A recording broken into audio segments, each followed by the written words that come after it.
Good morning, Facebook. It's day 21. Eleanor and she got to ride the Jeep. I got to work out. Harper went to school. Kelly has an ordering appointment for a photo shoot we did the other day. She has it at 9. They actually showed up when I was pulling up or about to leave. So today is an awesome and extraordinary day. I do want us to talk about a little bit about Hurricane Laura real quick. I texted my friends over in Lafayette and they are okay. They got some wind last night, got some rain, maybe some tree limbs down, but nothing crazy. They were on like the dirty side of the hurricane. So I prayed for them. Everybody should pray for them and Lake Charles and just that whole surrounding area. And just pray that everybody's okay and pray that the buildings are still standing and pray that the oil refineries are still okay and people can go back to work today or tomorrow, hopefully tomorrow. And then just wherever else the path of this hurricane goes, it's going to be pretty strong up a little bit into inland and into Arkansas. It's going to dump a lot of rain probably. The thing strengthened so fast on Tuesday night into Wednesday and then just kept strengthening the whole time. It was crazy. It went from like 75, basically a tropical storm, to a Hurricane 4, Cat 4 in like a day, which is pretty crazy. But today I'm going to go to the office. I'm on my way to the office. And remember, just pray for him, please. And I'm on my way to the office. I'm going to be up there quite a long while today. I'm going to get what day is it? Thursday. I'm going to get some signs for the open house. So that way I can just be prepared for them. We're going to hold the open house at 13546, I think, Eleanor Court. It's going to be pretty easy to see. I'm going to post a bunch of signs out there on Eleanor Court. It's over there behind Walmart. Real nice neighborhood, real nice house. No pool this time, just a basic 3-bedroom, 2-bath. I think it's got a half bath, actually 2.5 bath. Very nice neighborhood. And at the office, I'm gonna go ahead and do some training, CE training. I did a bunch yesterday. I'm gonna do some KB Core training. I got my Facebook ad running. I put in Birmingham just for people to move from Birmingham to here. And I ended up getting a lead, but they weren't moving this far south. They were moving to McCalla or started with an H. I can't remember the name. It's right outside Birmingham. I'm going to see if Jason Will can do anything with that lead or if he knows anybody over there.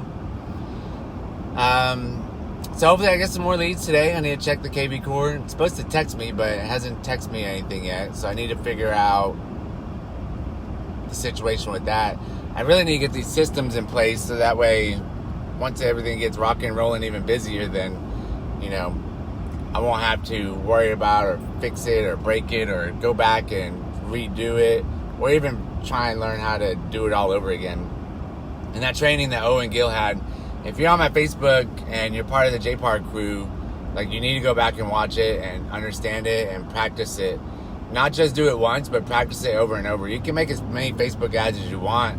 You don't have to turn them on, but to have that knowledge in your head of how to do one at any point in time and not have to reference anything and go back and look at it is super important.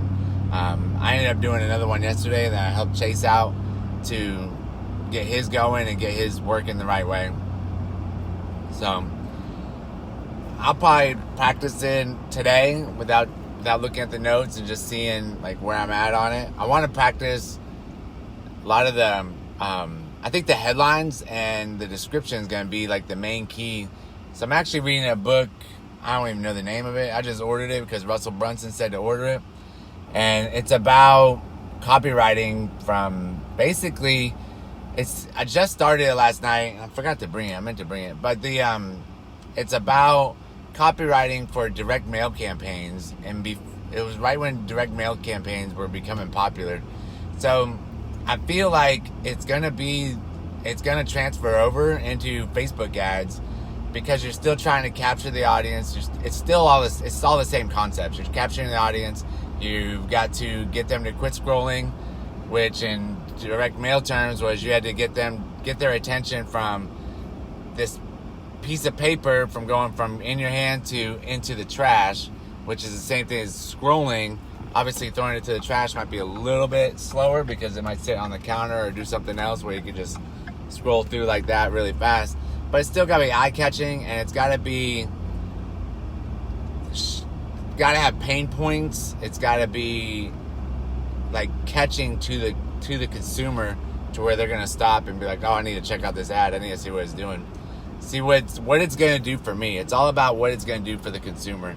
It has nothing to do with you. They don't care that you were #1 top salesperson in the United States selling $50 million in real estate. They care about what you're gonna do to solve the problem that they have, that they want to sell their house and get into their dream home.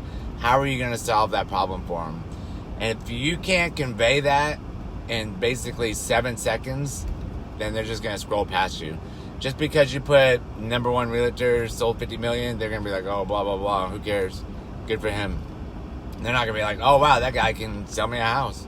They're going to find my dream home. No, they're going to probably think that you're just clocking and going, like just basically just like, I don't know, I'm trying to think of it, but just basically, you know, turning and burning people. They're not going to realize that you actually put in the nurturing and the time and the effort, and, you know, nurture them even after the sale. They're just going to think that you just have some crazy thing that basically you're not going to solve their needs. They're not going to be there for you. They're just going to be so busy that they don't need, that you're not going to be there for them, and you're not going to help them at all. So you really need to target the pain points, and what I mean by pain points is not like you might die if this, and this. No, it's about, I like my house, but am I in love with my house? You know, am I in love with this kitchen? Do I have to remodel this kitchen in my living room to make it my dream home? Do I have to add on to this house to make it my dream home?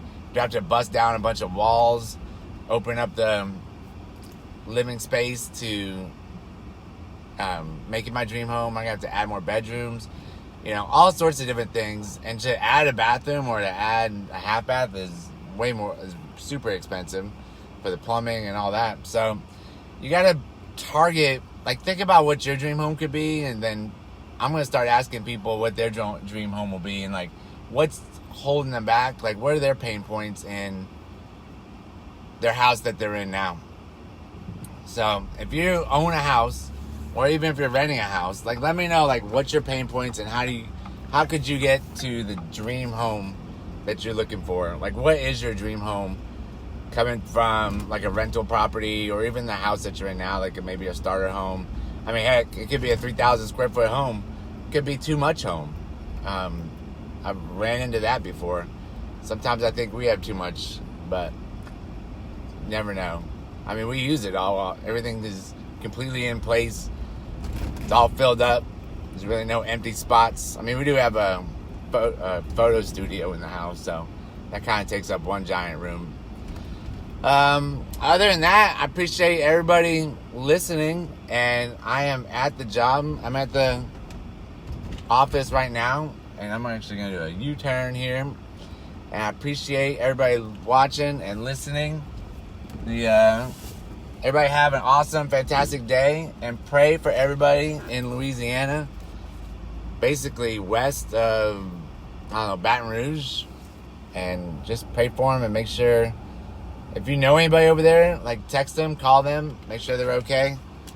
I'm sure you already have, but if you haven't, do it. I've texted some of my friends, and I'll check them out on Facebook too. But anyways, everybody have a great day, and I appreciate y'all watching. Thanks a lot.